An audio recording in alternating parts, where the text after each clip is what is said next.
when you wake up in the morning, you have something to do. Is there a coherence? Is there a purpose? Everyone needs to have a purpose, and everyone could have a different one.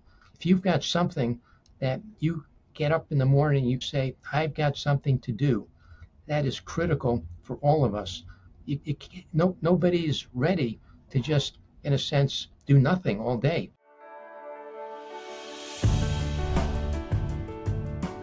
Hey, this is Rob. Welcome to I Am Pain Free Podcast. Today is really a fun event because we have Dr. Leonard Jason on today, and he is really exciting. He's a professor from DePaul University, and he's been at DePaul for 50 years, but he's an amazing researcher, and he's helping people a lot with CFS, or chronic fatigue syndrome. He calls it MECFS. So you have to be real excited to listen to the rest of this conversation. He talks about 4 key items that you really need to pay attention to in order to, one, help yourself and or help your loved ones who are struggling with any of these things. So hang on tight. We got Dr. Leonard coming up. Hey, welcome back to I Am Pain Free Podcast. Today is going to be really informational. We have an amazing guest with us. It's Dr. Leonard Jason. How are you, Doc? Very good, and feel free to call me Leonard. Sounds good, Leonard. I appreciate that. I'm very excited to have this conversation. You've just got such an incredible background, and you've been working in this field for a really long time. So I'm going to learn a lot. I love learning. I think our guests that who follow along and listen to us are going to learn a ton as well. So why don't you just give us a real quick background of yourself, and then how did you get into what you're doing today?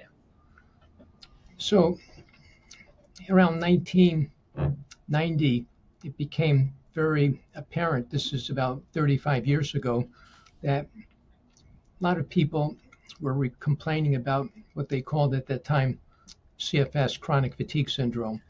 And the CDC was getting 4,000 phone calls a month from people. Wow.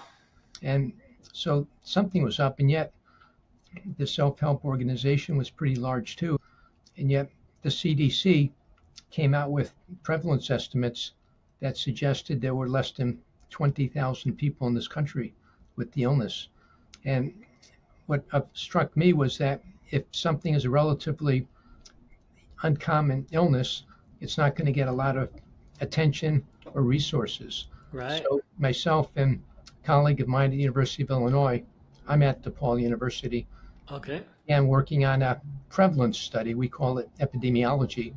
And if you can believe it, it took almost 10 years for us to get the pilot work, get NIH funding, able to do the collection of literally calling thousands and thousands of people and coming up with some new estimates. The way we did it was, rather than what the CDC did, was have several different places get referrals from folks to make a decision as to who had it. But if you're not in the healthcare system, you're not going to get referred.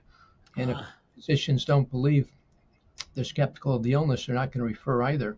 We wanted to go directly to the people, so we contacted people directly without physician gatekeepers. And our estimates were that there were, rather than 20,000, probably closer to 800,000 to 1 million. Wow. So that's a lot. That's a big difference. So that kind of was our first effort in the 1990s, and then in the 2000, 2010, and up till the present, we've been doing really just a lot of basic research concerning things like the name, which is somewhat trivializing chronic fatigue syndrome. So they now refer to it as Myalgic Encephalomyelitis, chronic fatigue syndrome. I'll refer to it as MECFS. Okay. Can you mind explaining what that word? What does that for the seat? What ME? What does that mean? I have not heard that term before. I maybe seen the MECFS, but I didn't know what it meant. Now I have an expert to help us. What does that mean? So it's really encephalopathy is brain. Okay. Kind of pathology. Itis is inflammation. So really, they're talking about some type of brain inflammation. And if you call the illness myalgic encephalomyelitis, what we found is that basically people tend to think of it as more serious and more disabling. If you call it just something like chronic fatigue syndrome, it's considered less important, less impactful. So that's why the name counts. And we did research on that after our prevalence research. And since then, we've been doing research also on post-exertional malaise, which is one of the key symptoms of this illness. And we've tried to define it. What that means is that you exercise or you have some activity or exertion, and you have the disproportionate amount of feeling ill and feeling sick. Wow, interesting. It's almost like you have a poison in your body, and it's not just running a marathon and feeling fatigue. It's a very different experience. So we've been trying to measure that symptom for a number of years. Gotcha. And that happens after they exercise is what sparks that? Actually, sometimes it's just getting out of bed and taking a shower can sometimes be all that's needed, depending on how severe the kind of person with ME/CFS is. Okay. It turns out it's not just with ME/CFS. SARS-CoV-2, some people don't recover from that and they get long COVID. And one of the key symptoms of long COVID, which affects about 6 to 7% of the US population, is post-exertional malaise. So it's not an uncommon symptom anymore. Yeah. So say that percentage again of long COVID. What number did you put on that? Something like 6 to 7% of the population. Yeah, that's amazing. I have heard really large numbers, but I haven't heard that large of a number. One of the other things that I'd found through my research was that with people who did get COVID, that brain fog has been a really big side effect and or problem that people have, but I didn't realize. So maybe that's a combination of what you're talking about too. Like if 67% of the people have long COVID and they don't even know it, then that could cause all sorts of issues, right? So neurocognitive issues, some people call it cognitive impairment. That's one of the key symptoms of ME/CFS, so one of the key symptoms of long COVID. And again, it's very possible that some of the kind of connections between the different hubs in the brain get disturbed by these kind of inflammation that occurs due to these viruses. Wow. Now, some people get the Epstein-Barr virus, causes mono, and they don't recover from mono. Some people get SARS-CoV-2, they get long COVID, they don't recover. So there's a certain thing called post-infectious illness. So there's a number of people who get an infection, a serious infection like we're talking about. Yeah. They just stay ill, they stay sick. And that's what we're talking about. What happens with these people, and not only that, but how we help them.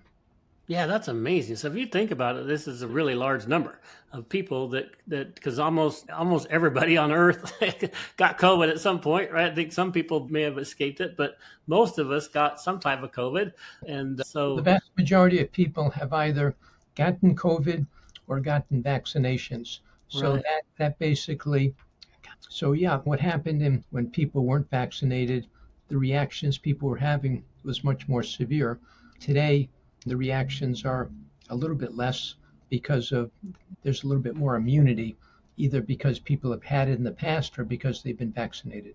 Wow, so that is really intriguing. That if 67% of them have a problem, and they probably a really large majority of those people don't realize they have a problem, that then we can help them with. And maybe that's why I'm seeing such a really large rise in people with pain and with people with fatigue and just energy. So it might not be the whole ME/CFS, but it's still people that are just not feeling well and need help. So anyway, this is really fascinating to me that it's such a large number, and you're validating that. So think about, we're talking about over 1 million people with ME/CFS, and but it's probably now much higher because of the long COVID. And that's what I would think. That million number may be 10x or even more than that. If those numbers are true, at 67% of the people have it, then oh my gosh, then that number is really big. So I think we're talking about 6 or 7%. But oh, gotcha. Okay, sounds good. I thought you said 67%. That's what that was. Yes, my ears not. Okay, so but still 6 or 7% of a lot of people is a lot, right? and even 1% is a lot of people with these types of debilitating illnesses. Yes. Absolutely. Gotcha. So I'll go modify that. We'll take the 67% out. We'll take 6 or 7%. That sounds much. The number's still really big. It's way more than 1 million. You take 6% of the population, and they have that issue. That's a really big number, depending upon what number you want to come up with for the world's population. So it's huge. All right. So this is cool. So what got you into doing this practice? What got you into medicine in general or helping people? I'm what's called a clinical psychologist, and I've been doing research and being a professor at DePaul University for many years. Awesome. And actually, in 1989, I got mono myself and had a difficult time recovering from it. And I felt that if I have experienced something like this, it might be worth me contributing to trying to understand why an infection can cause such debilitating effects. So I've been, from personal experience, I've been basically gotten into this area. Very fun. Have you always been in Illinois? Yeah, I grew up more in kind of the East Coast, New Jersey, but I went to Brandeis University as an undergraduate, had a chance to meet Abraham Maslow, kind of one of the founders of the humanistic psychology movement. And wow, very cool. B.F. Skinner as well, and also got my degree at the University of Rochester, and then came to DePaul University. And I've been at DePaul University for the last 50 years. Wow, that's amazing. That's amazing. I love the trajectory where you were, and then the fact that you had mono and just like, hey, maybe this is something I need to help the world with, is a really neat thing that you've done and are doing. So now fast forward to post-COVID era, and you're doing a lot of research on ME/CFS still, right? And what are some of the fun things that you're working on and things that really excite you about what's going on in the world today?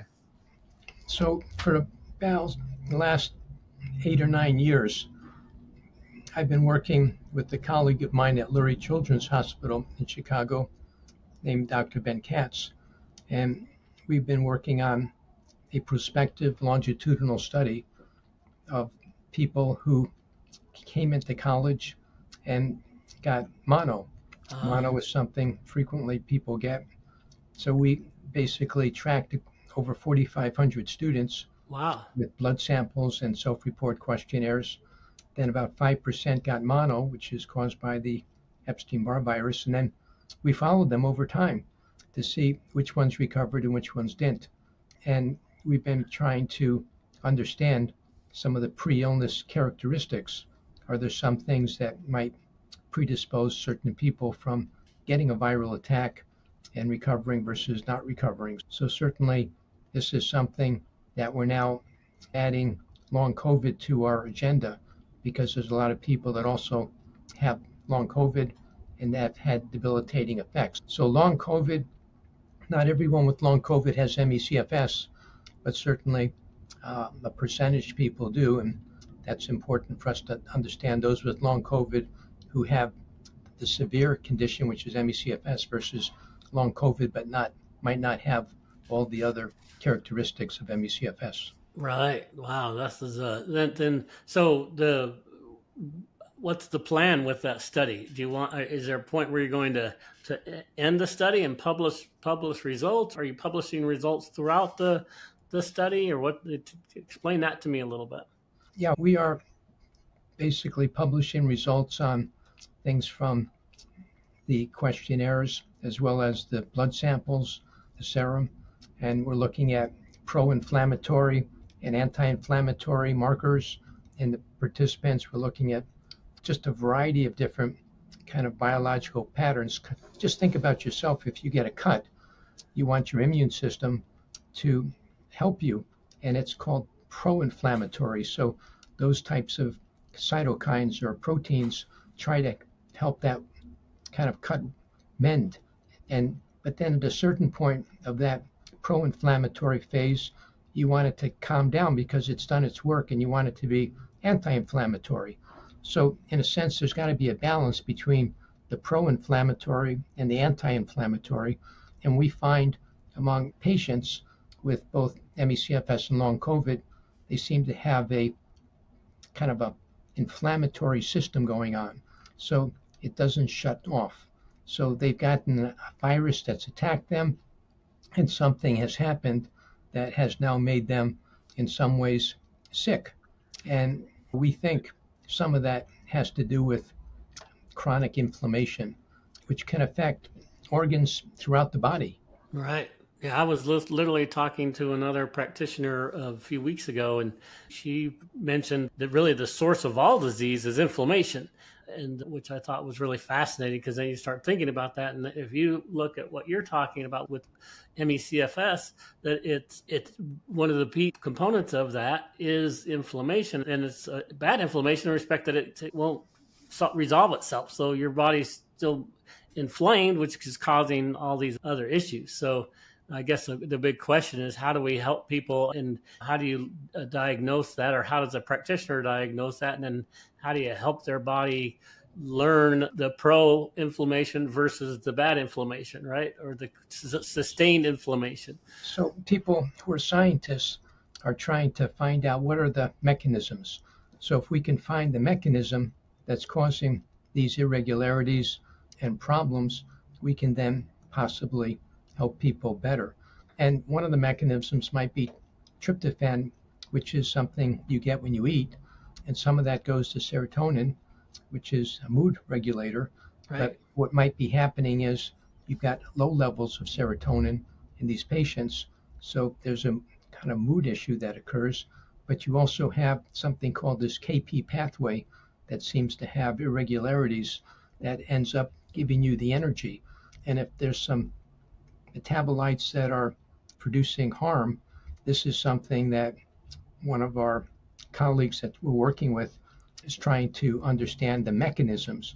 But if you want to say, okay, what do we do with people who are now sick? Mm-hmm. And that's the reality is, if you look at primary care, physicians in this country, Canada, other places, pain and fatigue is one of the most common reasons people come into their primary care, as you well know.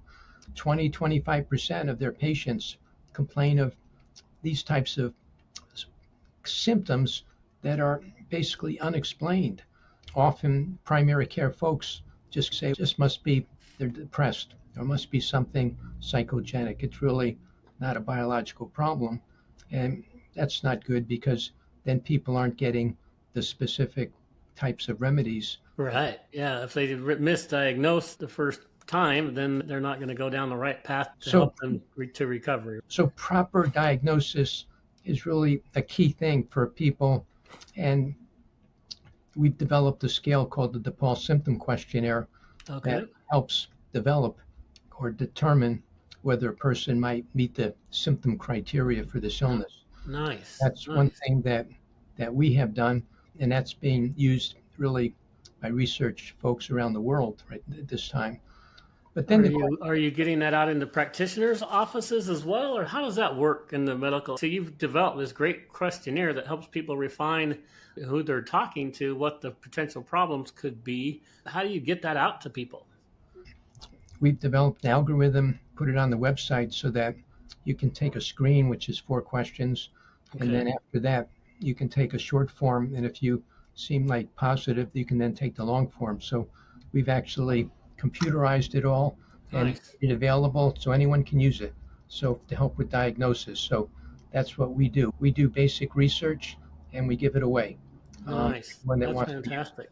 So I want to make sure that we have the link to that, because I think it'd be fascinating for people to go have a place where they can go pre-diagnose themselves. I'm really a big advocate nowadays for the practitioners are awesome, but I think people need to take care of their own health and make sure that they're their own advocate. And if they can have access to it and they can self-identify, oh, maybe it's this. Then when they go talk to the practitioner, they're having a better conversation. But in terms of what can practitioners do? Yeah. And they say a lot of conditions are unexplained. Back pain, about 80% of it is unexplained. Some of the pain that you've talked about is unexplained. Right. That doesn't mean you can't help people. Even if you don't know the mechanisms, the reason for it, there's lots of stuff we can do with people with fatigue, pain, ME/CFS, long COVID. And I would focus on 4 things. that you might want to do if you're a practitioner. One is, I think you've got to think about the diet you're eating. And if you're on a junk food diet, typical American diet, You're in you've got trouble. high fat, kind of high salt, high sugar, this isn't the fuel that's going to basically make your body healthier and be able to fight off infection or get kind of, in a sense, balance between this hyper and lower immune response. Amen. So Amen. there's lots of good diets, but if you really want to look at it, the more unprocessed food you can eat, the more healthy food you can eat, good vegetables, and there's lots of ways of learning about nutrition, and that's something any patient or healthcare provider can study and recognize that there's lots of good diets, and getting a person on a good diet is important. Yeah. So what I would say is, yeah, go on. Leonard, yeah, I love that conversation because I think it's just very important. People need to pause and think about that just themselves, even not even the practitioner. We need to get the practitioners to learn it because they weren't trained on it in medical school, right? The doctors that I've talked to, in their 10, 12 years of schooling, they got 8 hours worth of nutritional advice. And that advice was probably not very accurate back then. If we look at the pyramid that they put together, it's just wrong, right? The pyramid is not the right way to have nutrition. And what you mentioned about ultra processed food, I just want to also just iterate to people that 70% of our food in the United States is ultra processed food, which it does not have the nutrients you need in your food. Start eating whole foods and get on a whole food diet. And literally there's multiple things, like you mentioned, multiple types of diets that are very helpful. But if you just start giving your body what it needs naturally, it can start healing the way, I'm a believer in God, and I believe that God created this amazing body and it will heal itself. Like you were mentioning with the cut, it's designed to go heal itself. So let's let people understand how important nutrition is. And so I'm excited that you mentioned that as the first item, because that is so essential, right? If we give our body nutrients, then it can process it right. And most people just are not doing that step well. So let's educate the doctors on that same thing. Let's get them in it. So fantastic. I love the first one. Sorry to interject, but I wanted to support you in that. I love it. Very, very important. And again, our medical schools could certainly do a better job of preparing kind of healthcare practitioners and how to really support a patient. Yeah. It's not the doctor or healthcare provider telling the person what to do. It's collaborating with them. Yeah, I love it. They can work together on developing the healthy plan. So the second thing, one of the epidemics we have besides, which certainly SARS-CoV-2 and COVID is an epidemic of loneliness. There's a tremendous number of people who feel very disconnected, and that's unfortunate. And in terms of a risk factor, smoking is a risk factor for later death.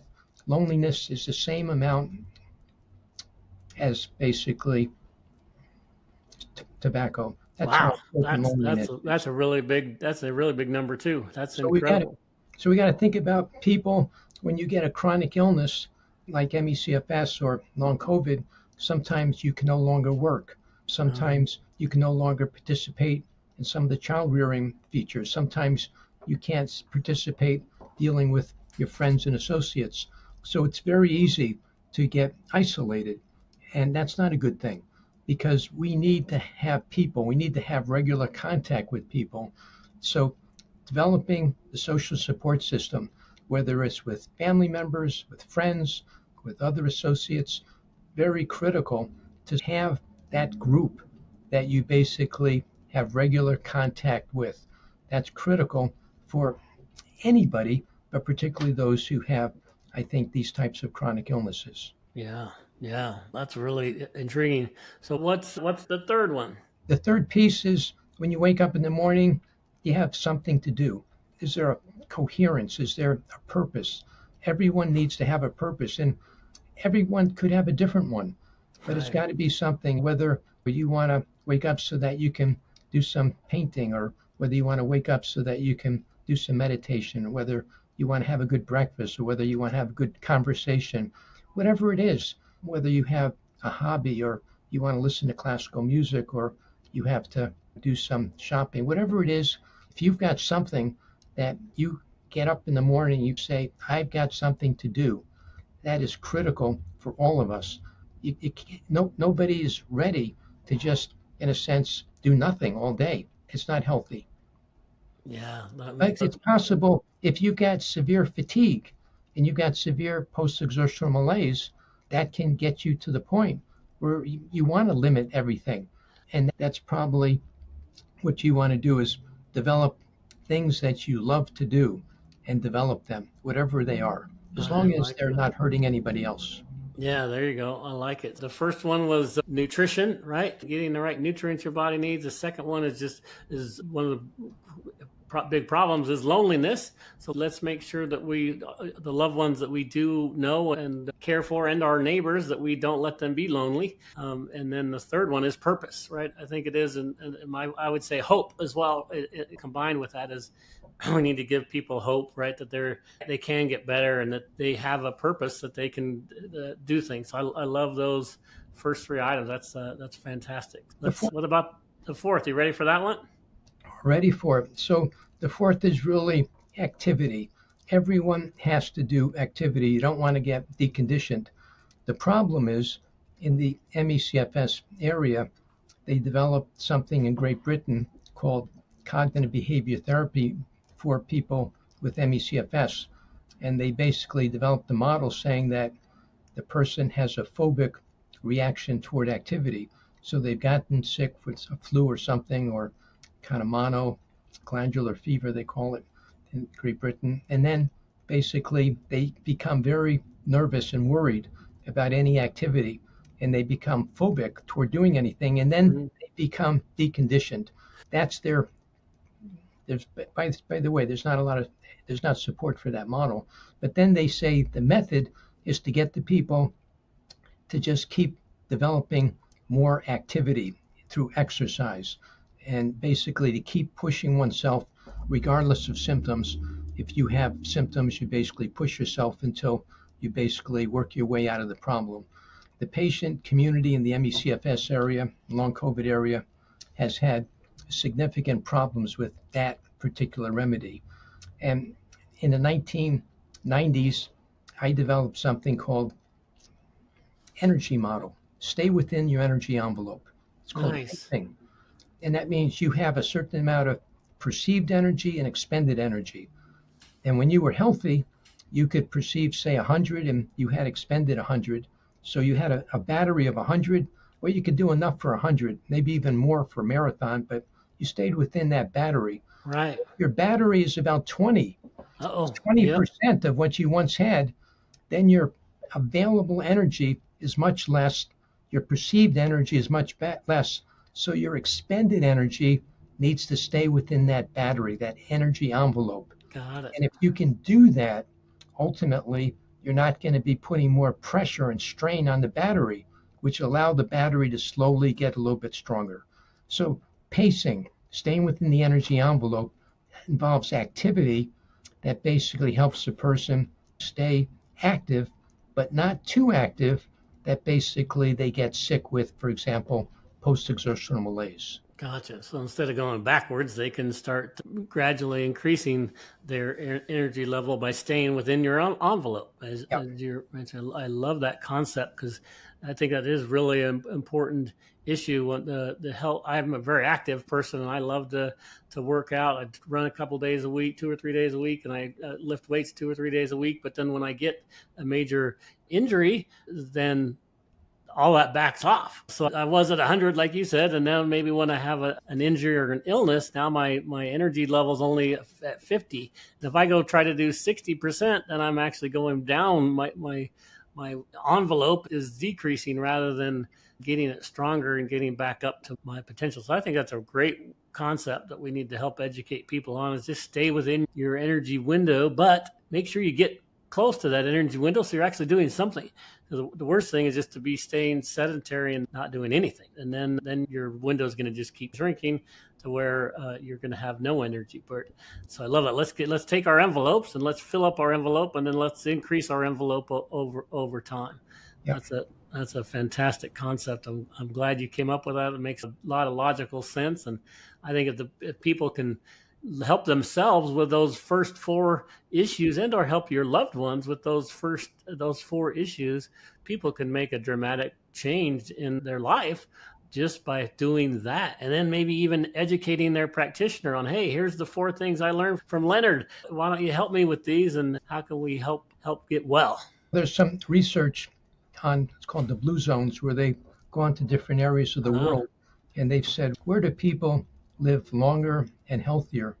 And in those particular areas, they have found that these 4 things, although they vary in each of those regions, these are some of the factors that account for kind of health into one's kind of elder years. Yes, I love that. In fact, one of the things I remember from the Blue Zone studies, they live in areas where they need to walk typically, and it's actually uphill, or at least it's on a slope of some type, at least the ones that are the most healthy, because one, they got to get out and physically walk and do something, and then just the strain on going up a hill and then down a hill makes your body work a little bit harder. And those people are much more healthy than us Americans like me, sitting at my desk, looking at a computer, doing nothing, right? Moral of the story is to get outside and get some of that God-given sun on your body and get at least some walking in. Almost all of us can walk, and at least you can start filling up that energy envelope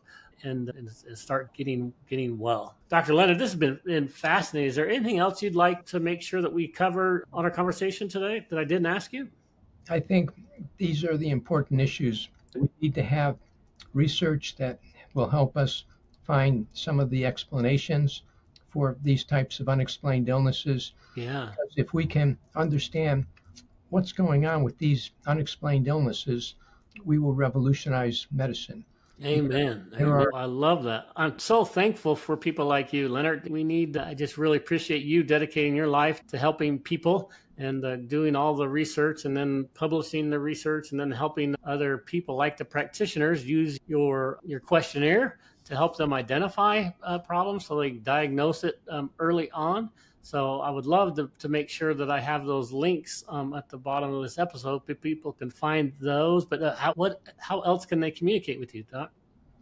Sure. If people have questions, they can certainly email me at ljason@depaul.edu. Fantastic. So I'll make sure we include that in the show notes as well. But man, Dr. Leonard Jason, thank you, of DePaul University. What an amazing institution. And just thank you for being our guest today on the I Am Pain Free podcast. Thank you so much, Rob. All right. God bless. We'll talk soon. Sign off on the I Am Pain Free podcast. As many of you know, my focus at the I Am Pain Free podcast is help as many people get pain free as possible. And we strive to use all natural and alternative therapies to accomplish that goal. Well, today I'm thrilled to introduce to you a revolutionary product that aligns perfectly with our mission of natural health and well-being. It's called Exodus by Exodus Strong. At Exodus Strong, their mission is to help you break free from the grip of big pharma and embrace natural solutions that promote vibrant health. With a foundation rooted in the wisdom of the Bible, the all-natural supplement harnesses the power of 7 key ingredients specifically mentioned in the scriptures. The flagship product, Exodus, is designed to be transformational, providing benefits such as energy enhancement, stress relief, blood sugar stabilization, pain relief, and anti-inflammation. So join the movement, right, to help them get 1 million new people to read the Bible every day and transform their health naturally. When you purchase Exodus, use code IAPF at checkout to receive a special free gift with your order. It's time to exit the old you and step into a new chapter of vitality and well-being. To get there, you go to exodusstrong.com. So it's Exodus, EXODUS, and check out and use that IAPF for the I Am Pain Free podcast. And then you'll experience the benefits of the Exodus mineral blend. This mineral blend is amazing. It's got the molecular hydrogen generating formula that's backed by hundreds of scientific studies. So begin your journey feeling great and looking great. Don't miss the opportunity to take control of your health with the all